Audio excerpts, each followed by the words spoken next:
மாண்புமிகு தமிழ்நாடு முதலமைச்சர் அவர்கள் எடுத்துக்கொண்ட பல்வேறு முயற்சியின் காரணமாக ஒவ்வொரு துறையிலையும் பல முன்னேற்றங்கள் மிக வேகமாக நடந்து வருகிறது. இன்றைக்கு தனியார் வேலைவாய்ப்பு முகாம் மிகச் சிறப்பாக அந்த துறையால் நடத்தப்பட்டிருக்கிறது. ஏறத்தாழ ஒரு 6000 பேர் அந்த முகாமிலே வந்து கலந்து கொண்டு அந்த வேலைவாய்ப்பை எதிர்பார்த்து வந்து கலந்து கொண்டிருக்கிறார்கள். ஏறத்தாழ 229 நிறுவனங்கள் இந்த முகாமிலே பங்கு பெற்று வந்திருக்கக்கூடியவர்களை நேர்காணல் எடுத்து அவர்கள் தேர்ந்தெடுக்கிறார்கள். இதுவரை ஏறத்தாழ 700 பேருக்கு வேலை கொடுக்கிற அந்த உத்தரவு கொடுக்கப்பட்டிருக்கிறது. மேலும் இன்னொரு 300 அல்லது 400 பேராவது கூடுதலாக இன்று மாலைக்குள்ளாக தேர்ந்தெடுக்கப்படுவார்கள் என்று நாங்கள் எதிர்பார்க்கிறோம். அதில் மிக முக்கியமாக கவனிக்க வேண்டியது மாற்றுத்திறனாளி சகோதர சகோதரிகளுக்கும் அதில் கிடைப்பதற்கான வாய்ப்பு நிறைய வந்து இன்றைக்கு கூட அவர்களுக்கு கிடைத்திருக்கிறது. ஏறத்தாழ ஒரு 30-40 பேருக்கு அதில் கிடைக்கும் என்று நாங்கள் எதிர்பார்க்கிறோம். அந்த அளவிற்கு அந்த தகவல் கிடைத்திருக்கிறது.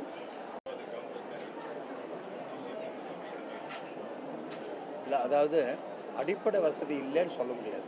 எல்லா அடிப்படை வசதியும் அங்கே இருக்குது. கடைகள் இல்லைங்கிறது கடை இப்போ தான் ஏலம் விட்டுருக்காங்க, எடுத்துட்டாங்க. இப்போ இனிமேல் தான் அவங்க ஆரம்பிப்பாங்க. அதனால் கடைகள் இல்லைங்கிறது மட்டும் ஒரு குறை இருக்கலாம். அது வந்து முதல் நாளே எதிர்பார்க்க முடியாது. ஆனால் அடிப்படை வசதிங்கிறது உங்களுக்கு வந்து டாய்லெட் ஃபெசிலிட்டிஸோ குடிதண்ணீரோ மற்ற அத்தனை வசதிகள் இருக்குது. நீங்கள் அதில் வந்து நீங்கள் போய் பார்த்தீங்கன்னா தெரியும். எனவே எல்லா வசதிகளும் அங்கே இருக்கிறது. குறிப்பாக கடைகள் வந்து இப்போ தான் மெதுவாக ஆரம்பிக்க போகிறாங்க. ஏன்னா ஜனங்க வரும்பொழுது தான் அதை செய்ய முடியும் அவங்க. அதனால் அது நடந்துக்கிட்டு இருக்கு. இப்போ ஒரு 4 நாட்களாக அங்கே பேருந்துகள் சில வழித்தடங்களில் வருகிற பேருந்துகள் மட்டும் அங்கே இயக்குவதற்கான ஏற்பாடு செய்யப்பட்டிருக்கிறது. இப்போ நம்ம வந்து கன்றாத்தாங்குளத்தில் இருக்கிற அந்த பேருந்து நிலையத்தையும் துவங்குவதற்கான ஏற்பாடு செய்யப்பட்டிருக்கிறது. அது வந்து டெம்பரவரியாக முதல்ல துவங்கி அங்கேயும் அந்த பேருந்துகள் போயிடுச்சுன்னா அப்போ தான் வந்து கண்டிப்பாக வந்து அது ஒரு ஈடுகட்டி நடக்கும். ஒரு இடத்துல மட்டும் போகும்பொழுது சில குறைபாடுகள் வரத்தான் செய்யும். அதனால் வந்து கன்றாத்தாங்குளம் பேருந்து நிலையமும் வந்துடுச்சுனாக்க இந்த பிரச்சனைகள் முழுவதும் தீர்க்கப்படும். எல்லா இடத்துக்கும் இங்கே கொஞ்சம் மொஃப்சல் வண்டி போயிடும், அங்கே கொஞ்சம் மொஃப்சல் வண்டி போயிடும்.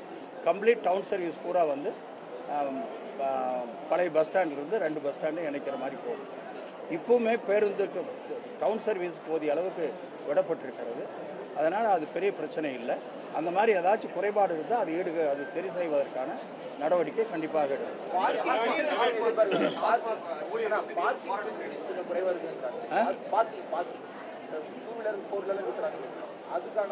இல்லை, இப்போ அதுக்கு வந்து 2 வீலருக்கோ 4 வீலருக்கோ போதிய அளவுக்கு இடம் இருக்குது.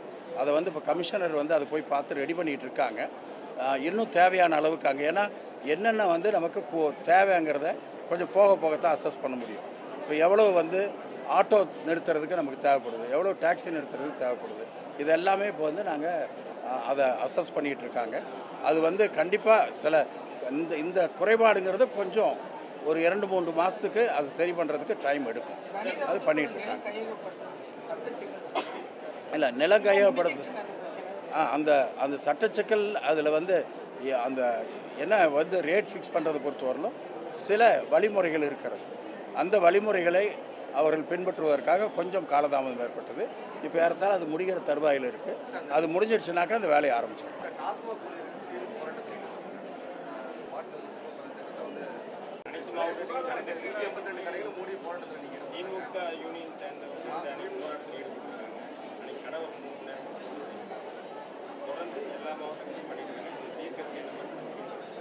அதாவது இந்த முதல்ல ஒரு பொது நோக்கத்தில் அதை பார்க்கணும். அந்த பாட்டில் வந்து வெளியில் போடும்போது விவசாயம் பாதிக்கும். பல இடங்களில் குறிப்பாக நீலகிரியில் அங்கே இருக்கிற மிருகங்கள் பாதிக்கப்பட்டதுங்கிறது தான் கோர்ட்டில் ஒரு டைரக்ஷன் கொடுக்கறதுக்கு அடிப்படையான காரணமாக அமையும். நீதிமன்றம் தான் உத்தரவு போட்டு இந்த பாட்டிலெலாம் திருப்பி எடுக்கணும், எங்கேயும் வந்து வெளியில் பாட்டில் வீசக்கூடாது, அதுக்குண்டான திட்டங்களை நீங்கள் வகுத்து பண்ணுங்கன்னு சொன்னாங்க. அதற்குண்டான திட்டத்தைங்க அவங்க வகுத்து தான் அதை பண்ணியிருக்காங்க.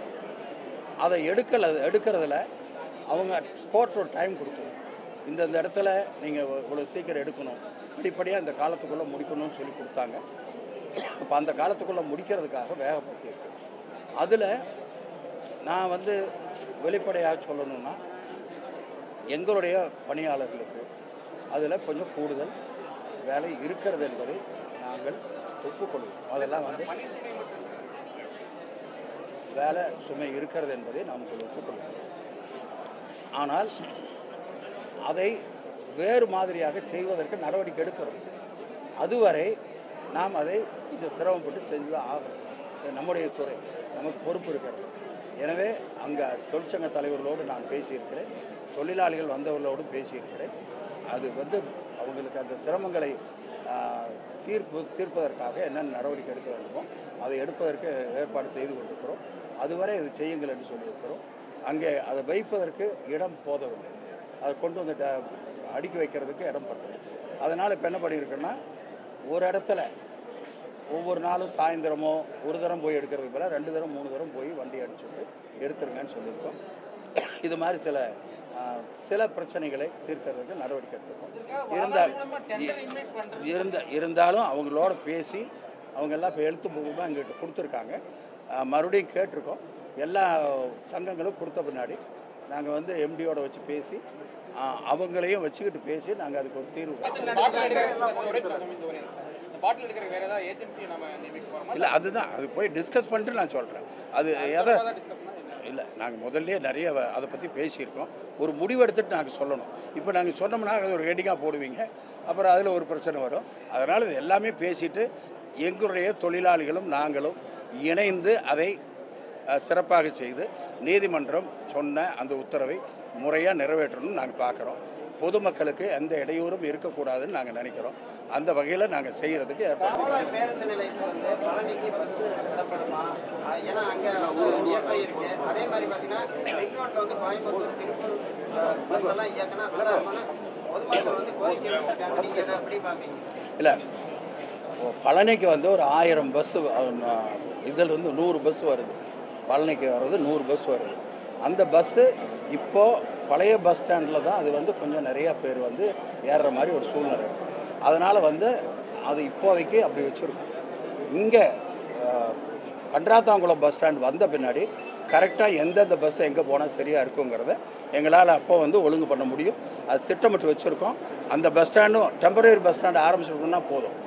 அது அநேகமாக ஒரு 2 மாதத்தில் நாங்கள் அதை பண்ணிட முடியும்னு நினைக்கிறேன். அதை பண்ணிட்டோம்னாக்கா அதுக்கு பின்னாடி இந்த பிரச்சனையே இருக்காது. அதிகமான இடவசதி, போதுமான இடவசதி, பேருந்துகள் இருக்கிறதற்கான நிறைய ஸ்பேஸ் எல்லாம் இருக்கு.